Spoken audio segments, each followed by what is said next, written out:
صحابی رسول صلی اللہ علیہ وسلم خلیفہ اول بلا فصل حضرت ابو بکر صدیق رضی اللہ عنہ کی ذات گرامی پر ایک اعتراض کیا جاتا ہے کہ ابو بکر صدیق رضی اللہ تعالی عنہ پر شیطان غالب رہتا تھا، اور ابو بکر صدیق نے خود فرمایا کہ میرے اوپر میرا شیطان غالب آ جاتا ہے۔ تو جس پر شیطان غالب ہو وہ انبیاء کے بعد سب سے افضل کیسے، وہ خلیفہ اول بلا فصل کیسے؟ ذرا توجہ کے ساتھ آپ پہلے وہ حدیث سنیں پھر اس کا جواب سنیں۔ علامہ شمس الدین ابو عبداللہ محمد بن احمد بن عثمان ذہبی رحمہ اللہ، وفات 748 ہجری، المنتقی من منہاج الاعتدال، صفحہ 348، فرماتے ہیں حضرت ابو بکر صدیق رضی اللہ تعالیٰ عنہ منبر پر تشریف فرما ہوئے اور آپ نے فرمایا ان النبی صلی اللہ علیہ وسلم کان یعتصم بالوحی، اللہ کے نبی معصوم تھے اور وحی کے ذریعے ان کی حفاظت کی جاتی۔ وَإِنَّ لِي شیطان یعترینی، اور ایک شیطان ہے میرے ساتھ جو مجھ پر اثر انداز ہونے کی کوشش کرتا ہے۔ فَإِنِ اسْتَقَمْتُ فَأَعِینُونِی، اگر میں درست رہوں تو میری معاون بنو، میرے مددگار بنو، میرے معاون بنو۔ وَإِنْ زُغْتُ فَقَوِّمُونِی، اور اگر میں راہ راست سے ہٹ جاؤں تو مجھے درست کرو۔ اس روایت کی بنیاد پہ کہتے ہیں کہ ابو بکر صدیق پر شیطان غالب آ جاتا تھا۔ دیکھیں جو آپ ذہن نشین فرما لیں، پہلی بات یہ ہے کہ حضرت ابو بکر صدیق رضی اللہ تعالی عنہ بطور عاجزی کہ یہ بات ارشاد فرما رہے ہیں کہ اگر میں کوئی غلط بات کہوں تو میرا تعاون کرو، اگر میں درست بات کہوں تو میرا ساتھ دو۔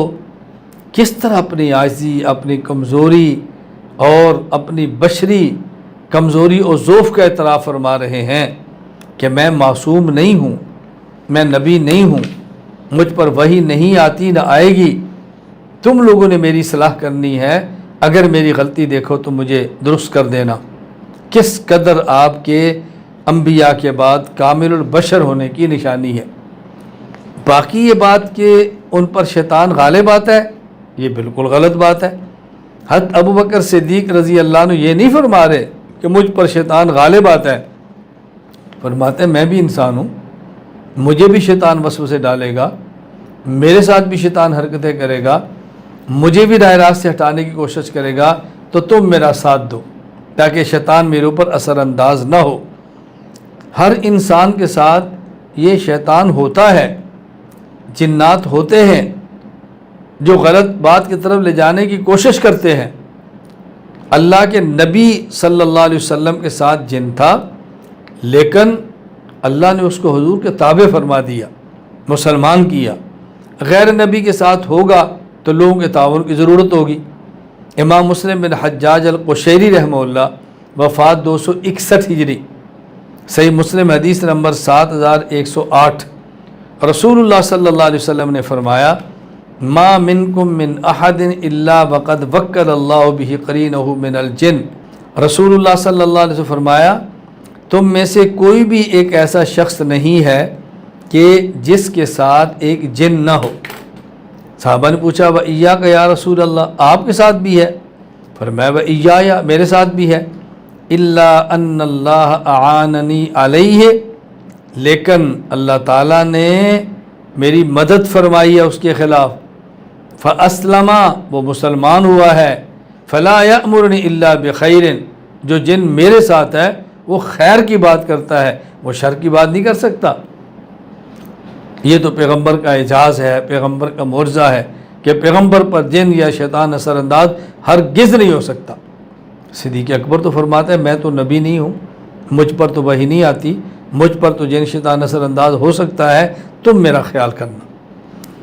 امام ابو عبداللہ محمد بن اسماعیل بخاری رحمہ اللہ، وفات 256 ہجری، صحیح بخاری حدیث نمبر 7171، یہ فرماتے ہیں رسول اللہ صلی اللہ علیہ وسلم فرمایا ان الشیطان یجری من ابن آدم مجرى الدم، شیطان انسان کی رگوں میں ایسے دوڑتا ہے جیسے اس کی رگوں میں خون دوڑتا ہے، خون کی طرح شیطان دوڑتا ہے اور محنت کرتا ہے۔ یہی بات صدیق اکبر فرما رہے کہ میں بھی ابن آدم ہوں، میں بھی انسان ہوں، مجھ پر بھی شیطان محنت کرے گا، لیکن تم میرا ساتھ دینا۔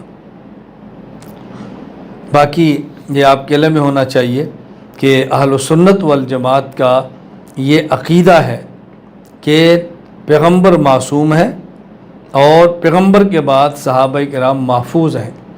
معصوم ہونے کا معنی کہ پیغمبر کی ذات سے اللہ گناہ ہونے نہیں دیتے، محفوظ ہونے کا معنی گناہ ہو جاتا ہے لیکن اللہ تعالیٰ صحابی کے اس گناہ کو اس کے نامہ اعمال میں باقی رہنے نہیں دیتے۔ یہ تو ہمارا نظریہ ہے۔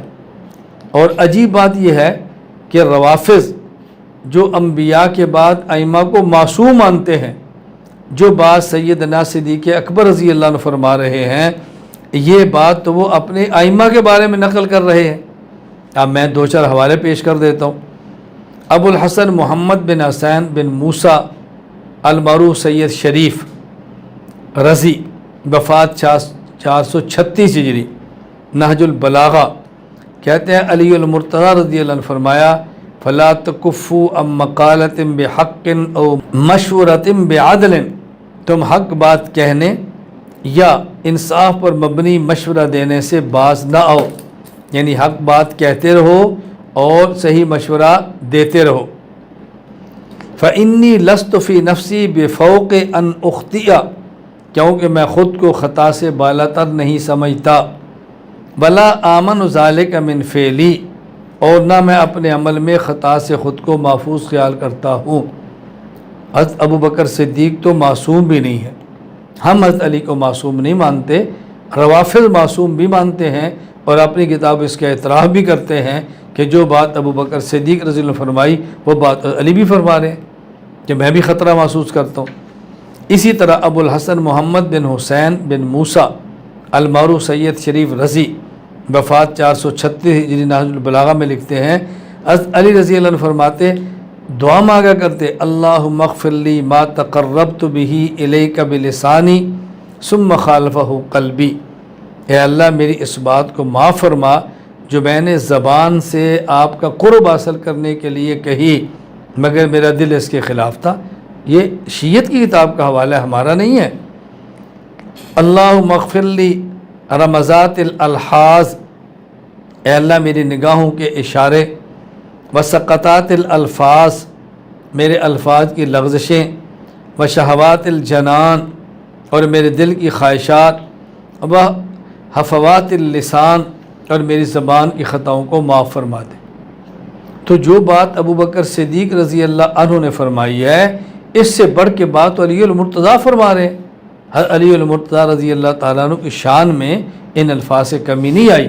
ہم سمجھتے ہیں کہ وہ بطور انسان یہ دعائیں فرما رہے ہیں جس طرح رسول اکرم صلی اللہ علیہ وسلم بھی دعائیں فرمایا کرتے تھے۔